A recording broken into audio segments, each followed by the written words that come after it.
So, hello and welcome to another episode of our new-ish distance learning series. My name is Zach Olson, and I'm on the education team here at the Iowa Center. I see a couple familiar names in our participant list and some new ones as well. So, welcome back, and thanks for joining us today. Every day we continue to learn from and hopefully understand our new normals, and our goal is to provide as many resources for Iowa's small business community as we can. So to ensure that we are meeting those statewide needs, we're putting out a ton of information on a lot of different platforms. So please make sure you're checking in wherever and whenever possible with us. Our website is updated daily and features links to our COVID-19 resources page. We have a full list of upcoming classes, webinars like this, and other events hosted by the Iowa Center and the Women's Business Center. We have an Instagram handle at the Iowa Center, posting information all day, every day about our upcoming events and local small business profiles, local small business news, etc. Our team also created a Facebook group called Iowa Small Business Resources and Support, and that's been a really great place for members of the small business community to get together, ask questions, brainstorm, and generally discuss different ways to learn from and help each other through the challenges that we're all sharing today. So in case you're unfamiliar with Zoom, we are recording these webinars to share our website, and all participants are muted. So please use the chat and or the Q&A functions at the bottom of your window if you have any questions about today's presentation. And I think we'll get to those questions pretty much as soon as they're asked. Hopefully we'll find a suitable stopping point after each slide, and James will address those as they come up. As I said earlier, we are learning to adapt and exist at distance, and one of the ways many small business owners can do that today is to protect their personal information and defend against online threats.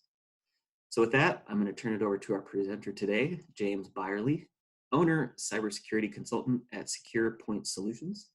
Here's James to talk about social distancing from hackers. All right, thank you so much. I hope everyone's having a great day and enjoying the nice weather this noon hour. It's I actually should have dragged all my stuff out to the patio to do this outside. So we're going to get into this as mentioned. We're going to talk about how to social distance from hackers. I'm actually going to probably not use the phrase hacker too much. It's really in its early days, it actually was a positive. It was to describe people who are trying to make things better. You might hack your Nerf gun so that it shoots farther, or hack your toaster so that it actually works more efficiently. So I'll probably use phrases like attackers, adversaries, things like that. Just a quick touch on things we're going to go over, a little bit of an introduction. We're going to talk about how attackers actually attack.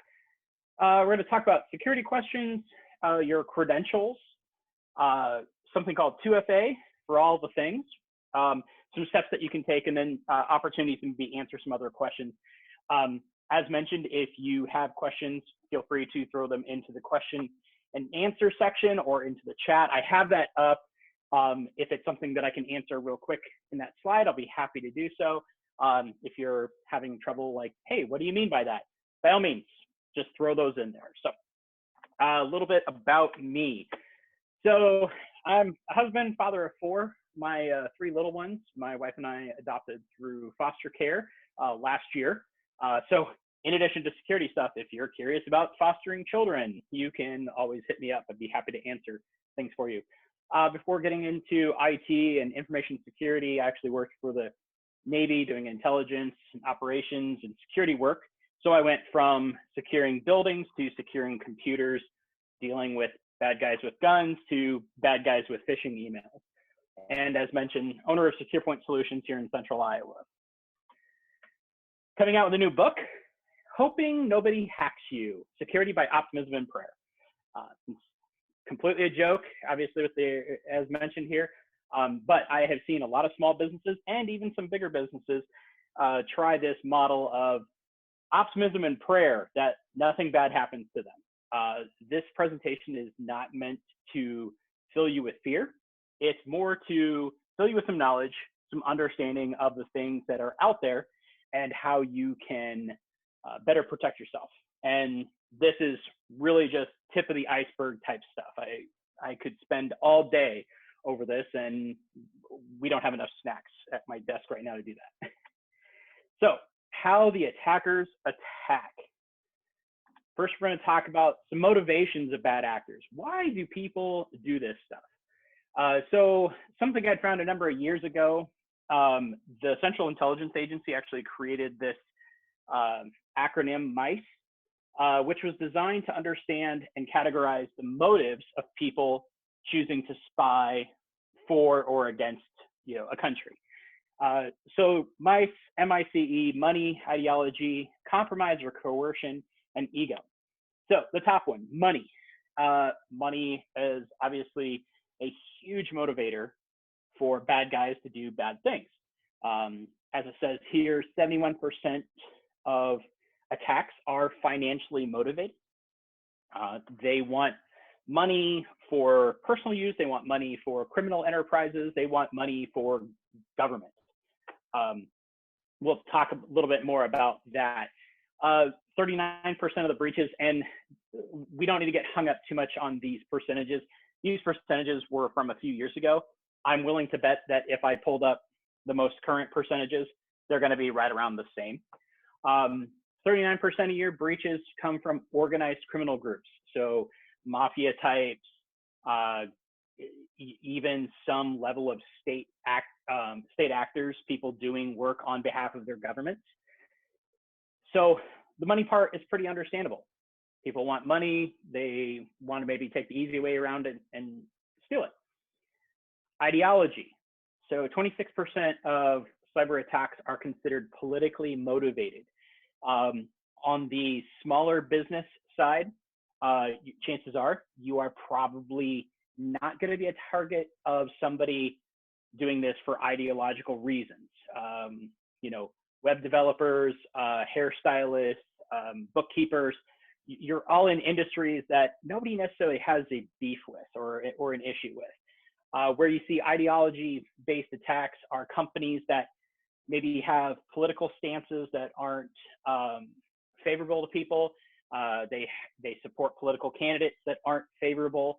They maybe are doing research that's considered immoral, unethical. So cloning, GMO research. I had previously worked for a large ag science company, and we ran into a lot of this where people were trying to hack in and deface websites or try to break the ability for our GMO projects. Compromise and coercion. So 34% are insider threats. For some of you playing at home, you probably are totaling up these percentages and like, that adds up to more than 100, James. What does that mean? Sometimes a ideology attack may also have a little bit of a money or financial compromise or a financial motivation. Sometimes the motivations are a little bit mixed. Compromise and coercion is where it's blackmail. It's somebody gets compromised and is told, hey, just need you to plug this thumb drive into your computer, let it run for 10 minutes, unplug it, and I'll delete those pictures or I'll do whatever. Coercion, just those kind of things where people get threatened and pushed into doing things that they should not. So then the last one is ego. Ego is simply just, I want to do this for fun. I want to do this because it's a challenge. People will hack, for example, like the CIA's main website, main page, and they deface it. Well, there's nothing private information on there. There's nothing classified on the CIA's web page. It's just somebody's going to do it, to say, hey, look at me. I hacked into the CIA's web page. When you look at how these were originally put together for people doing spying, to think that somebody would spy against their own country simply for the thrill of it, having been a history of kind of espionage and things, I don't know if I would have done that. For example, like the former Soviet Union, they tended to put their spies directly into like a crematorium while they were alive if they were caught spying. There was no trial. There was none of that. They just toss you in and burn you. Didn't sound like something fun. But cyber attacks, they definitely will do these for fun and for get some notoriety so that they're known among other hackers. All right, the mind of an attacker. This touches a little bit more into the nitty gritty. Typically, an attacker wants the following three things, or one of, or all. First, they want to steal data that is profitable. So that is your PII, private information, personal identifiable information. Now, that could be your employees, that could be your information, that could be your client's information, credit card information, things like that. Okay, anything that they can profit from and sell out on the dark web. So names and social security numbers, those will fetch a few dollars. Credit card numbers, those will fetch a little bit of money. Ransom your data for profit. So that's the ransomware aspect of this. They want to compromise your system so that you can't use it. They'll leave you instructions to say, hey, if you want your stuff back, you are going to need to pay me some money in Bitcoin or some other difficult to track currency. Some of them will even go very low tech and ask for prepaid gift cards, things like that. But again, they want to ransom that data so that you can't get to it and want some money out of it for your trouble. Then the other thing that they may do is use your systems for further crimes. If I wanted to rob a bank, I would try to find somebody that I could get to rob the bank for me because I don't want to go in there. There's cameras, there's security guards. So cyber attacks will typically jump from one computer to another. And a lot of times these will originate from overseas countries and then eventually come into the United States. So the attackers want to try to put as many computers between themselves and the target to make it much harder for investigators to determine who actually was responsible. Most of your attackers are using public tools. They rely on automation. So they will actually set a tool to run and tell that tool that if certain things happen, do this. And then they may leave and go off to their normal 9-to-5 job. Or they may go and just play video games. Or they may use another computer and do separate types of attacks. And while these computers are running, doing their scans, they're collecting information that attacker will then go back and look at later on and decide, okay, these internet addresses look interesting. I'm going to go ahead and pursue them using a different tool. So certain tools, for example, can scan the entire internet in 15 minutes, meaning that they will look at every IP address that's on the internet and see if there's any open holes that they could potentially take advantage of. And if they don't find anything, or they don't find anything that is suitable for what their skill sets are or suitable for what their tools allow for, then they just scan again. Computers and internet addresses come online and offline all the time.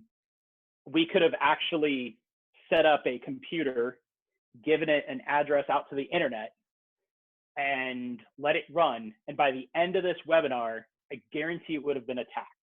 And if I didn't have certain settings turned on, I guarantee that computer would have been compromised and would already be used by a bad guy. But I don't want to leave a computer out, especially from my own office. I don't want somebody doing malicious things from this address. A lot of these tools, they're either free and open source. You can just download them, install them to your computer, or they are sold, especially in the case of ransomware kits, where if you have a little bit of Bitcoin and you know how to get to the dark web and know what to look for, you can buy a ransomware kit and you can start sending ransomware out to people and collecting money. Don't do that though, that's bad, please. So one of the attacks that we're going to talk about here is called credential stuffing. So credential stuffing is simply using email or usernames and a password that have been grabbed from other websites. So everyone's heard of different hacks. Experian, LinkedIn had a hack back in 2012. Dropbox had a hack a number of years ago. All these different data breaches. Well, if they pulled passwords and usernames or passwords and email addresses from one of those attacks, they can then go along and try those same passwords on other websites. According to this 2017 survey, 81% of users reuse a password on 2 or more websites.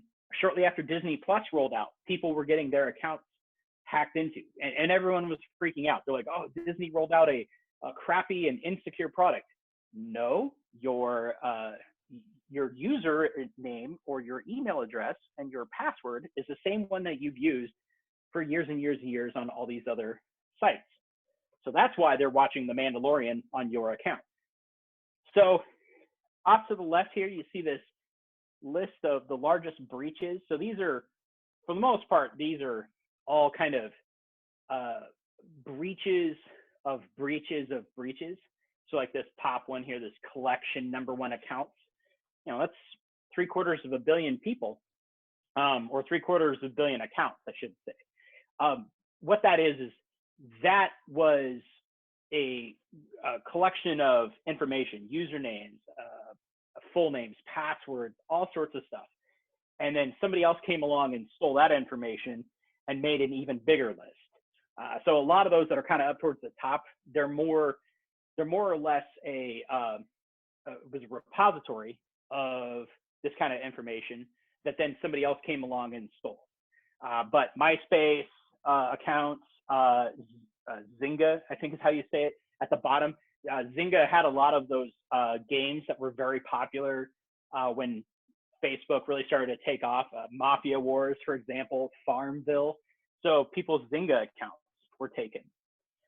So we're going to look at this website called Have I Been Pwned? And this website is awesome because the person who runs it, Troy Hunt, he's an Australian security researcher.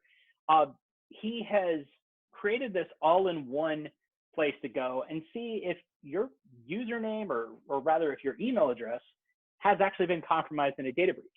So we're gonna do a couple of them here live. And I'm going to enter my business email and it's going to see, has it been pwned or has it been breached? Good news, nothing found. Okay, so no breached accounts, no pastes. A paste is simply just somebody grabbed a whole bunch of passwords or a whole bunch of information off a website that they shouldn't have, and they pasted it. They copied and pasted it to a different website for other people to look at. Okay, so this one's good. So now I'm going to take a look at an old AOL dial-up days account. So nobody try to email me on this one. I don't have that password anymore, and I don't ever have any desire to go back to it. Oh no, it's been there were breaches at this AOL account. Only a couple of them. I don't recognize either of these. That's because these are both actually ad or marketing type websites. So this kind of stuff is just part of the all the information that's kind of collected in through Facebook, through ads, through just mailing lists, things like that.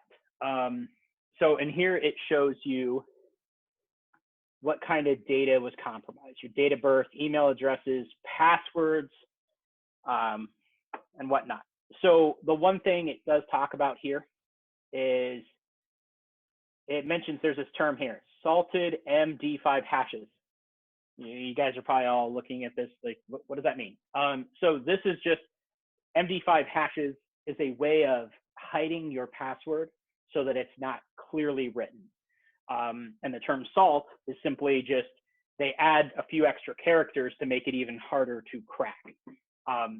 So most websites nowadays will save your password in a hashed format.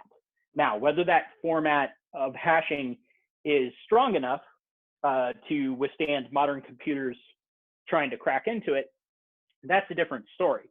a number of years ago when LinkedIn had their breach, they had a very weak hashing algorithm set up, and people were able to start cracking those passwords fairly quickly. And of the, I don't know, 200 million accounts or something, I think they were able to get the passwords off of about 100 million of them.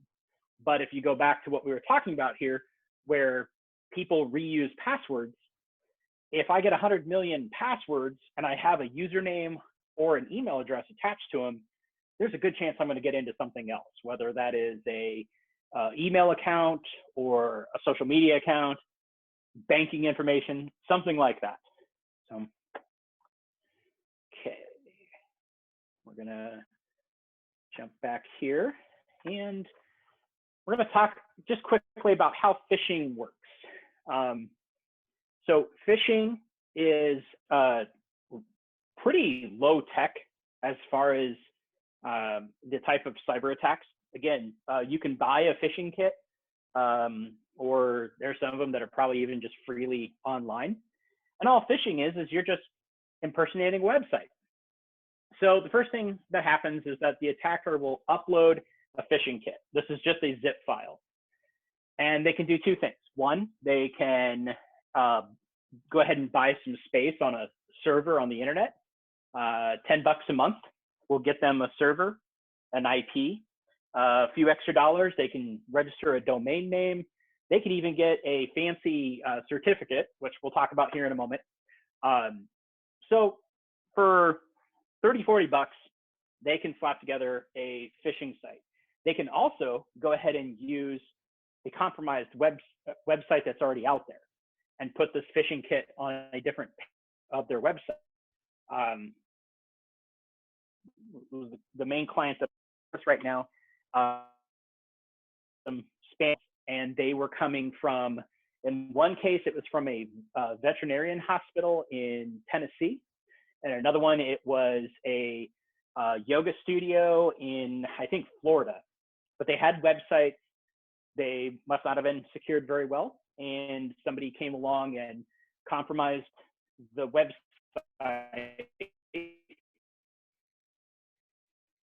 And instead of doing something we were talking about before, using computers to do a crime so that it's less likely to get linked back to you. So they load this phishing kit, and all it is zip file, they unzip it, they put it on there, and boom, you refresh the page, and now it'll look like Office 365. It'll look like Facebook. It will look like LinkedIn. So then what happens is they send a phishing email. Now the phishing emails, they've gotten smarter. The spelling, the grammatical mistakes, they've cut down on that stuff. Google Translate has been helpful. Plus, again, with these phishing kits, the attacker will go ahead and, or the person selling the phishing kit will go ahead and help type up an email so that somebody who's not an English speaker can send a properly formatted email. So they send the email. And what they often rely on is they create a sense of urgency, and they try to appear from a position of power. So for this example, we'll talk about PayPal.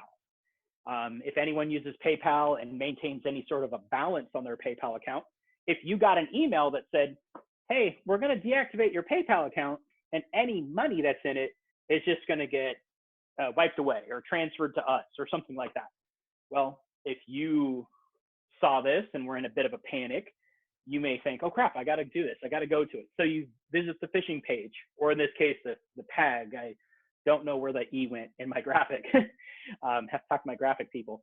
So you actually go to the phishing page and you enter your PayPal credentials because you think that this is the real PayPal.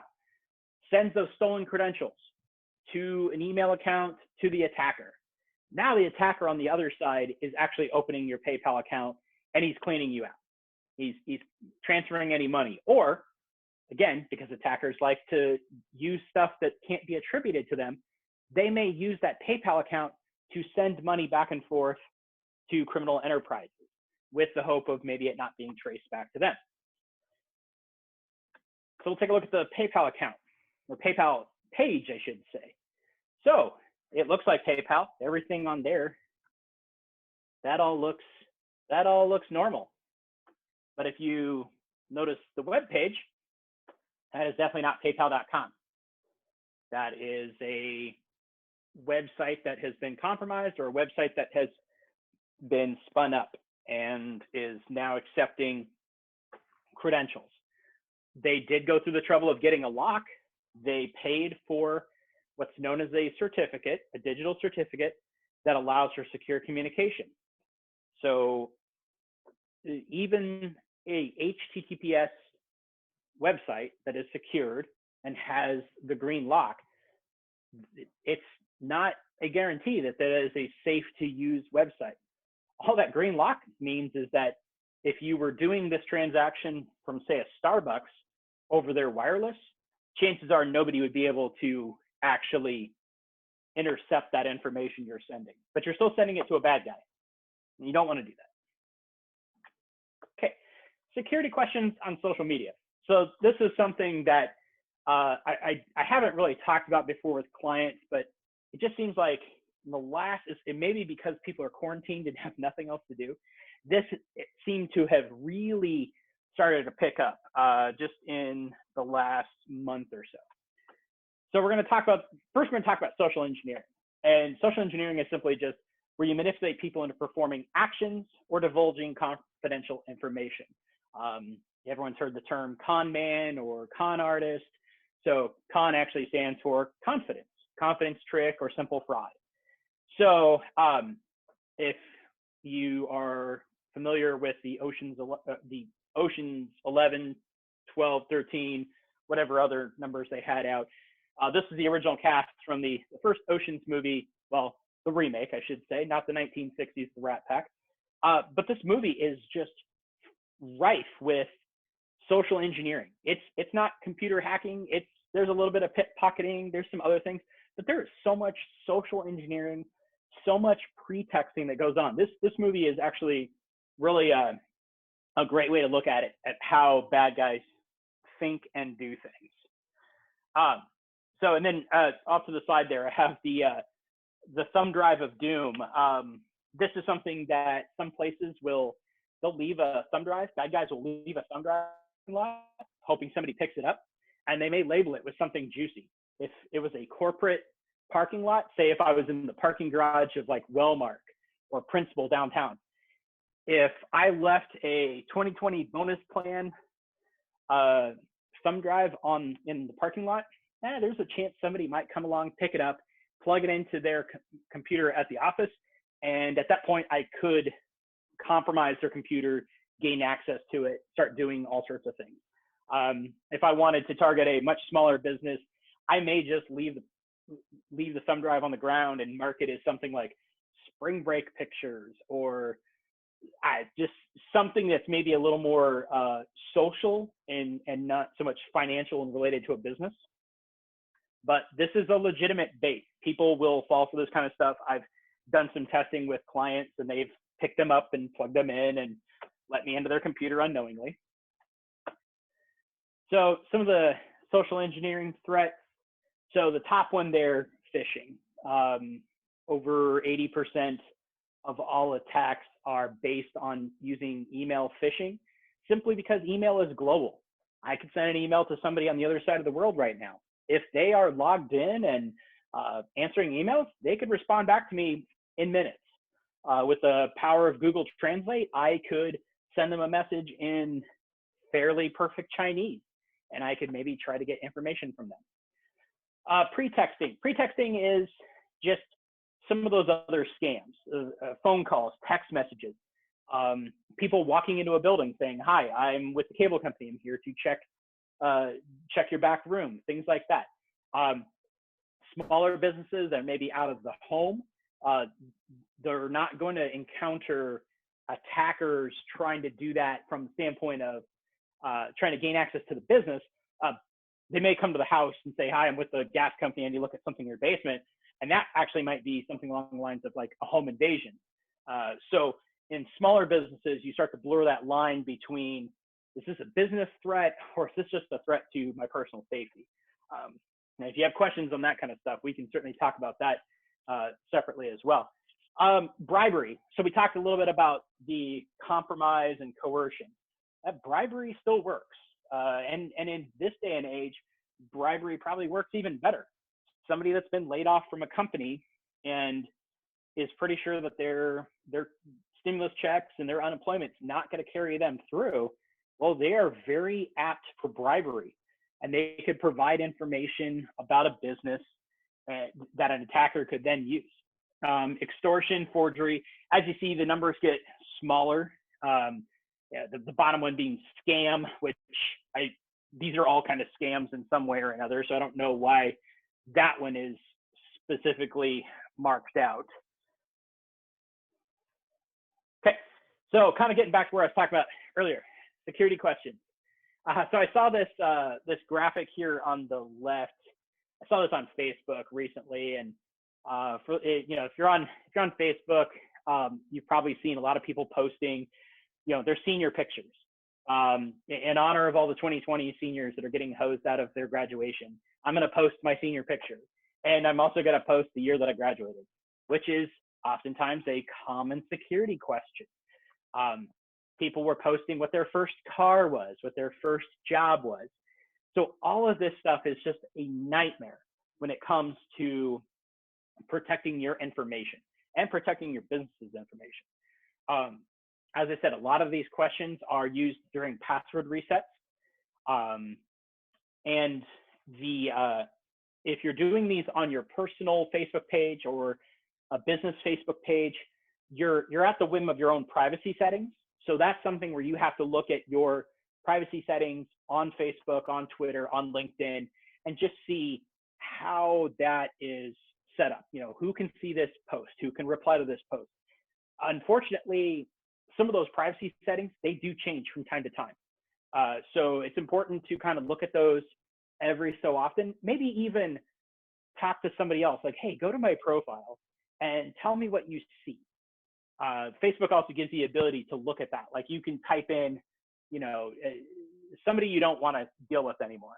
You could type in their name and it will show you how they would view, how they'd be able to see your page or what they'd be able to see on your page. Public pages though, that's an absolute nightmare. I saw one last year that just, it made me nuts and so many of my friends were posting on it, but it was something like, shout out your middle school. And it was a radio station, just some radio station that wasn't even here in Iowa. They're like, hey, just give a shout out to your middle school. And people are throwing in, oh, I went to this middle school. I went to this. And I'm like, oh my gosh, like I could just go through here and with a name of a person, with a middle school, I bet I'm getting into an account somewhere, somehow, some way. Like that is just very dangerous. So a public page, just don't do it. And if you do, if you do want to say, hey, the 84 Honda Civic, that was my first car. It was blue. Okay, cool. That's fine if you want to talk about that stuff. So let's make up some answers on actual security questions when you're filling out stuff. And it asks you, what's your mother's maiden name? Cactus. My mother's maiden name is Cactus. What's your favorite sports team? Cactus. What is the street that you lived on when you were 10 years old? Cactus. Now, some websites may not accept the same answer for all the security questions. That's okay. I lived on Cactus 2. My best man at my wedding was Cactus 3. Now, you can find another word, something that's catchy, something that is just going to be super easy to remember, and that becomes your new security reset question. Banks and other financial institutions really did us a disservice a long time ago when they started using our mother's maiden names for a security question, for a piece of information. That's like the one place that you actually have to have that accurate, because at some point you gave your mother's maiden name to a bank, to a credit union, and that is now in that system. And that's the one place that you can't necessarily change it, or at least not that easily. All right, what are strong credentials? Well, not that Cheeto, that's for sure. We'll get to the Cheeto picture here in a second. I found that and was like, that just speaks to me in so many ways. So rotating passwords. A lot of businesses over the years have required people to rotate their passwords, whether that was every 60 days, 90 days, 120 days, whatever. They would just say, hey, it's time to change your password. You need to rotate it over. Well, what happens is that those passwords become lazy. So Taylor Swift 1, which is a decent password, becomes Taylor Swift 2. Well, if Taylor Swift 1 was a decent password, why isn't Taylor Swift 2 a decent password, you might be asking? The simple answer is this. If I compromise a system and I find out that somebody had Taylor Swift 1 as a password, well, I'm going to try to use that password. I'm going to try to log in with that password.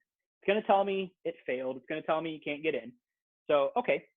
So now I'm going to go in and I'm going to add a 2 and I'm going to try to log in. And then I'm going to add a 3 and try to log in, and so on and so forth. And if I get to Taylor Swift 999 and I still haven't gotten in, fine. But I'm not the one that's going to sit at the keyboard and do this. I'm going to tell the computer to add a number to the end of this password and try it again. And if it doesn't work, add the next number and try again. A computer will get from Taylor Swift 1 all the way up to Taylor Swift 999 in a few seconds. So that's why it creates a lazy password. That's why it creates a risk. So organizations are now getting away from the rotating password, and they're actually getting away from the word password entirely. As you see, I scratched it out in the bottom. Now they're starting to refer to them as pass phrases. Most computer systems will actually accept a space as a special character. So you could have a sentence, very simple sentence, something like, do you want to build a snowman? With spaces. Easy to remember, easy to type out. You throw in the spaces. Yeah, a little tricky because you're dealing with all the, not being able to see the characters. But that is going to be a very difficult password to crack, a very difficult password for a bad guy to guess. But hopefully a password that's going to be fairly easy for you to remember. So space characters or spaces are your friends, or as they say, spaces are special because they count as a special character. So I'm going to demonstrate here, hopefully, just real quick about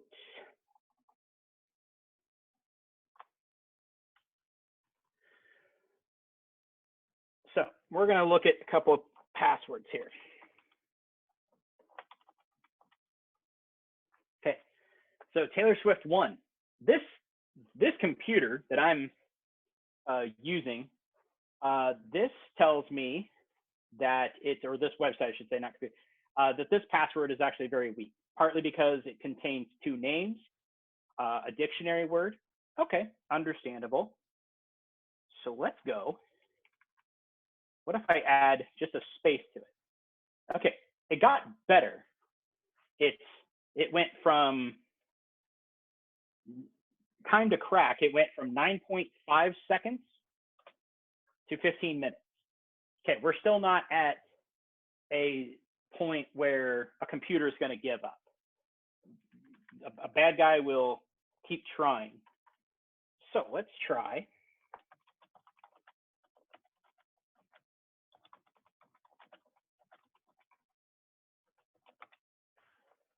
Okay, so 1 trillion years.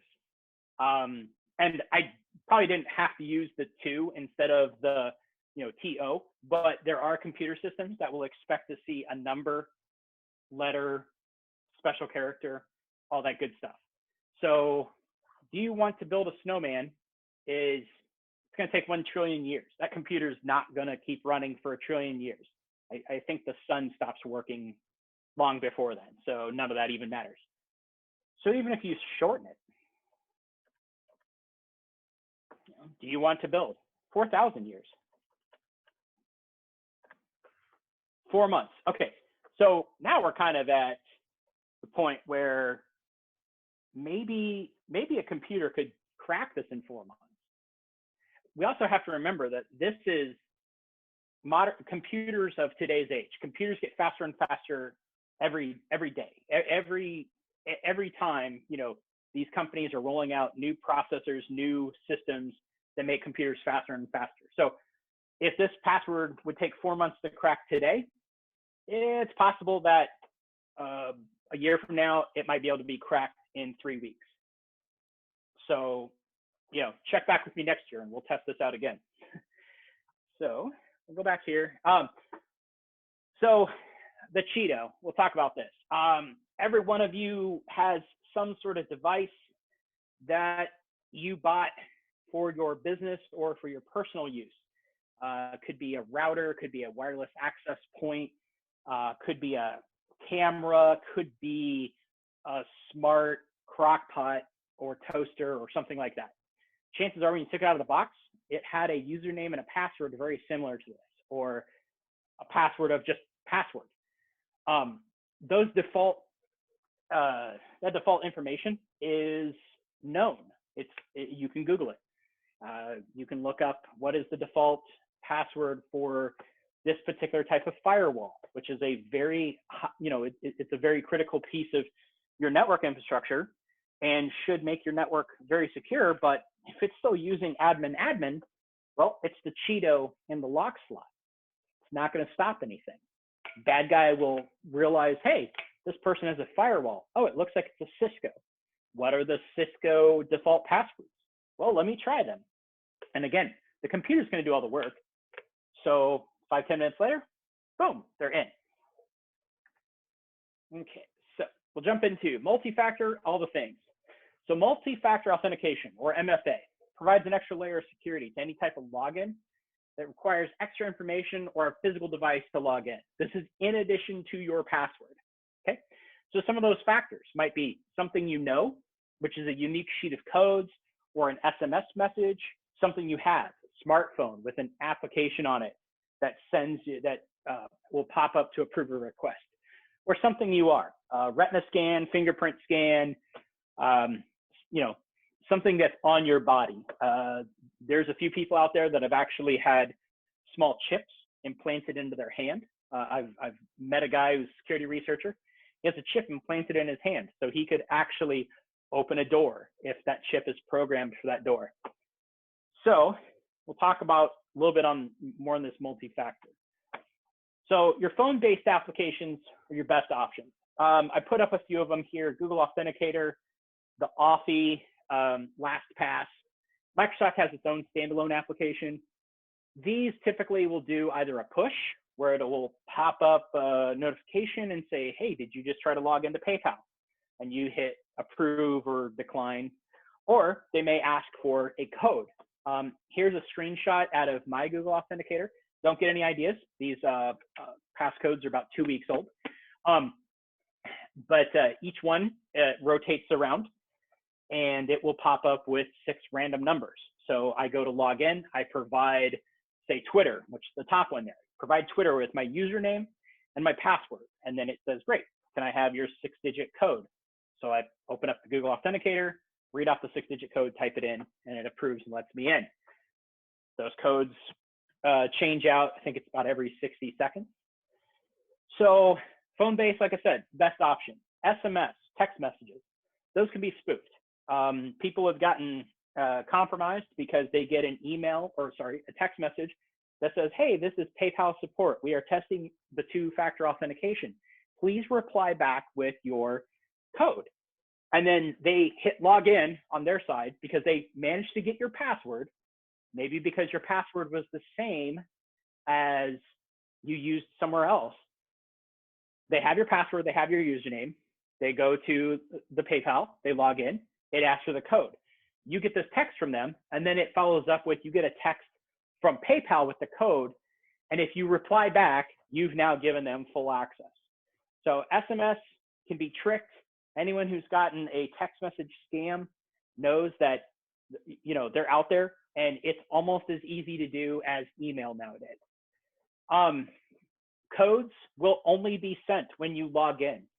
all of these companies, none of them are going to ask you for your code. Just like these companies aren't going to ask you over the phone for your passwords. They're going to ask if you try to log in, it will generate the text message with the code. That also should be a good sign that if you get a code, you wake up and it looks like at 2 in the morning, you had a text from PayPal with a code and you weren't up at 2 in the morning moving money with PayPal or buying something with PayPal. That means that your password was compromised. Somebody got a hold of your password. You need to go in there and fix it. Most services or providers do offer two-factor authentication. I meant to look to see if QuickBooks, I didn't know how many people might be using QuickBooks Online. If you go to your preferred search engine and you just look up two-factor for QuickBooks, two-factor for UPS World Ship, it will hopefully take you to a link that will then talk you through how to do the instructions. In the case of most of your authenticator applications like Google, to add one, you simply would click the add button. In this case, it's this little plus, and it opens up your camera, and then you take a picture of a QR code that's displayed on the screen. So they're very easy to set up. The one catch is, for example, Google Authenticator. If you switch phones, you have to set all of your authentication stuff up on your new phone before you wipe your old phone. I haven't messed with it, but Authy will actually allow you to have multiple devices tied in with two-factor authentication. So that's nice if you have a business that maybe you have multiple people connecting, and maybe to the same account, you could actually share the authentication codes. So some steps you can take is we're going to wrap this up here, so as to not go, hopefully try not to go too far over our time. So things to try to do today. And I say do this today, but just these are the things that I consider most important. First off, update your systems. Microsoft, Apple, all those companies, they send out regular patches and updates. You should update them when they come out. Bad guys are trying to figure out how to take advantage of computers that don't have those patches and updates, and that's how things get broken into. Updates can be set up to automatically download and install. If you're a business of 1 or 2 computers, you're probably safe to go ahead and set the automatic installation. If you have 6, 7 computers on your, for your business, you might want to do this in a little more organized fashion. The reason is that patches do occasionally break things. You may download a patch. It may then make it so that you can't open up a web browser. You can't get on the internet. You then have to remove that patch through a series of reboots and some steps. And if you're doing that on 1 computer, maybe you lose an hour or so. If you're having to do it on 5 or 6 computers, you've probably lost a day of productivity. Understand what is connected to the internet, how it is locked down. So I understand, I don't think there's any other security experts here. And I shouldn't even say that I'm a security expert. I'm still learning things. People that specialize in security. There's probably not a lot of us on the call here. But first thing is understand what devices you actually have tied in, especially if you're working from home. If you have video game systems, if your kids have iPads, things like that, understand what is connected, what might be able to reach the computer that contains your client's information, what iPad could possibly reach to the computer that you have all of your Excel worksheets with your financial information. So look at what devices are on that network, and then how you can maybe lock them down or just keep them separate. And that's sometimes an area where people like myself were able to help, where we can help you separate the personal from the business as needed.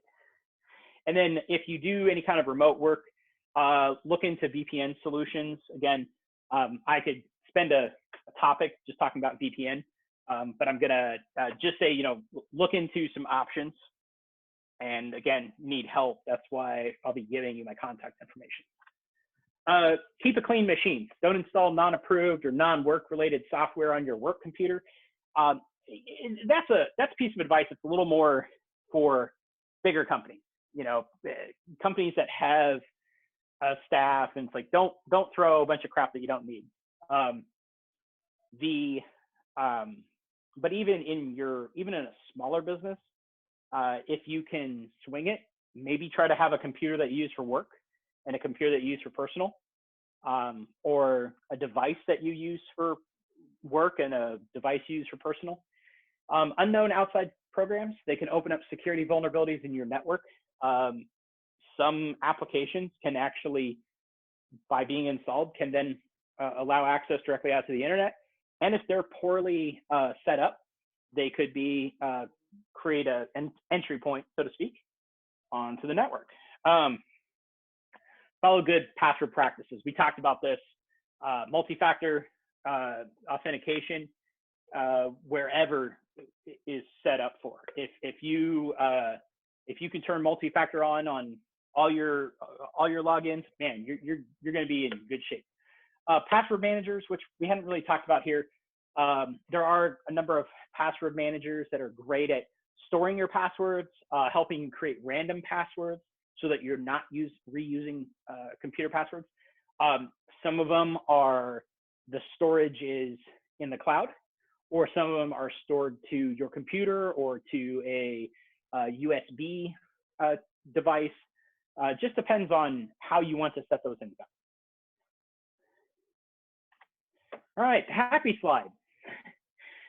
This part where, just if you have questions, maybe something you haven't yet mentioned, throw them into the chat box. Also, my contact information, james@secureps.net. That's my email. If you're on Twitter, you want to follow me for dog pictures, security type stuff, and just general snarkiness. infosec_James is where I'm at on Twitter. Also, you can find Secure Point Solutions. We are on Facebook and LinkedIn and Twitter as well.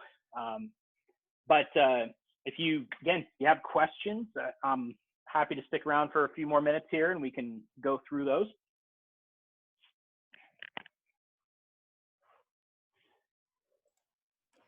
And James, if you don't mind, I'm going to barge in with a little bit while we wait for potential questions. I just want to again thank everybody for coming. Thank you, James, for presenting. This was fantastic. I've been wanting to do this one for several weeks now. I think this is of the utmost importance for everybody, especially working at home in a different environment than you may be at the office. I want to remind everyone of our COVID resources page on our website. It's right next to a link to schedule one-on-one coaching, and we are more than happy to assist you with whatever you need. Just plug in a time that works for you, and we'll get something set up. We have many more tutorials and more of these webinars with recordings coming. We have more classes and a larger education platform being rolled out in the near future. Please remember to follow our social media at the Iowa Center on Instagram and our Facebook page, Iowa Small Business Resources and Support. I want to thank Katie at the Women's Business Center for helping set this and all the other webinars up. And I hope that everyone is getting a little more comfortable with the new routines and skills and tools that we're all trying to learn over these last few weeks and upcoming several more, I'm sure. James, do you have any other points to bring up? I don't see any questions coming in. No. But again, if you think of anything, by all means, you can reach out to me. Also, I believe the slides were going to be made available. And if not, by all means, I can get those out to people as well. No, I really appreciate this opportunity, and this is my passion. All of us, that are involved in small businesses, we have a passion for something, and this was mine. Trying to make people more safe on the internet and help keep their businesses running. That's why I do this. So again, appreciate people that came and attended, and hope everyone has a great week. Thank you, James. Thanks, everybody, and I hope to see you all soon.